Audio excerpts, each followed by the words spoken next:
an enthusiastic young Somali from Nashville, Tennessee. He came to Columbus for the first time last weekend on March 30th, 2013. He came to Ohio specifically for the Somali soccer tournament. Like hundreds of other Somalis who were in Ohio, Hussein was able to intermingle with other youths.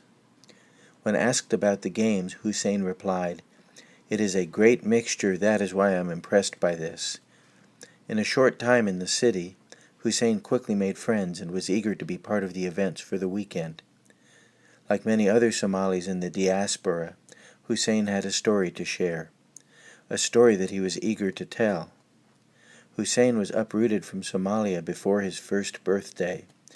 For the next 20 years, he lived in Dadaab refugee camp in the northeastern province in Kenya.